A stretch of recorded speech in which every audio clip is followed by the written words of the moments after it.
So today I'm going to tell you about how I got into construction, which I felt like is somewhat of an interesting journey in comparison to some people who may get in as being a helper or some other start maybe in their past.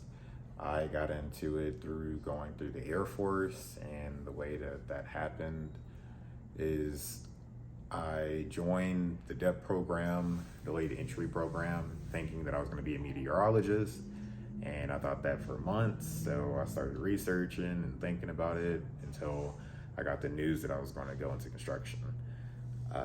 The construction category that I got was called a structural journeyman.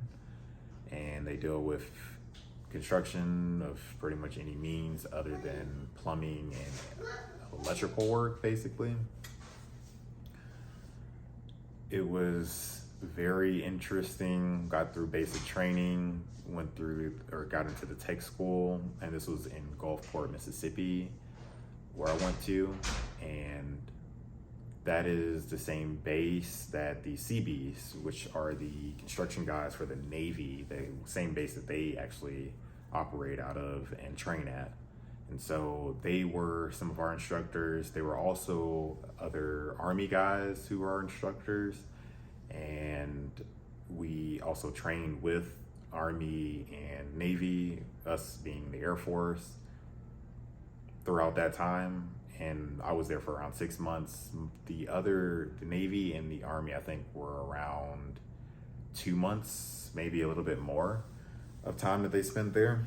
So got done with that part, got to my base, which I ended up being stationed in Anchorage, Alaska, and that was very interesting to be doing construction in a place that cold.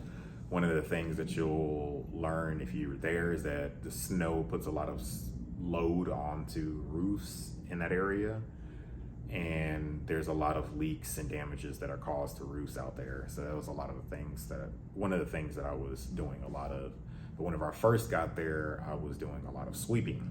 A lot of taking out trash, a lot of cleaning up behind other people, just to start to learn the different areas of the shop, the different people in the shop, the different things that you'd be doing, because at the same time that I'd be cleaning, I would take into account everything that was going on around me, starting to learn the structure of the Air Force and how things go once you get past your basic training, once you get past your tech school. And so learned throughout that entire time, got into welding, drywall, metal, various forms, sheet metal, forming it, paint striping, for instance. So the streets there every year get a bunch of ice, and so these street cleaners basically come through and chip off all the ice, but in that same process they're removing all of the paint striping around the entire base. So, and it happens on the outside of the base too, but they have to constantly come back through every year and restripe the streets. That was one of the things, as well as excavation, concrete work, a vast array over those 4 years. And so after that time, I kind of realized the small process, which on a daily basis, it looked like this.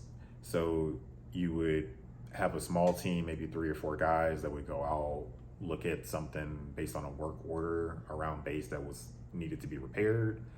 We'd figure out what we needed in amounts of material, if we needed more people, equipment, ladders, if we needed to rent anything out from a tool room, for instance, all the specifics. And that is a lot of what you get in the estimating side of things. And then of course we would do the installation, do the demo, all of that part, and then manage the project to completion, which is the project management parts.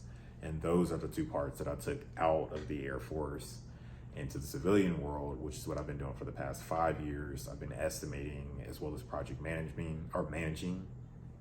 And that is my construction career. Somewhat of an off kilter, I guess, to the normal construction person start, but still in the construction world. And I think it has been very decent, especially pay wise. And I think that more people can get into it. And it's not all, of course, being in the mud, being on some site somewhere, especially on the estimating side. You can spend a lot of time in the office. And there are a few other different strategic positions. Like a superintendent may be out in the field a lot, but for a lot of the time they'll be in the trailer taking calls, making sure that things are going on site with all, going well on site with all the subcontractors.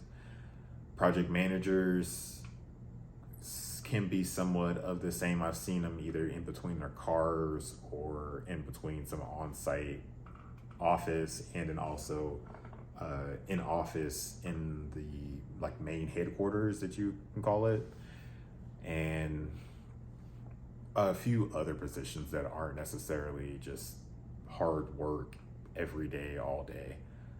Most positions in construction are, but what are you working hard at? Are you working hard at digging a ditch, or are you working hard at figuring out something because of a client and some paperwork in an office, you know? And that has been my experience in construction. So, but know what you think. All right.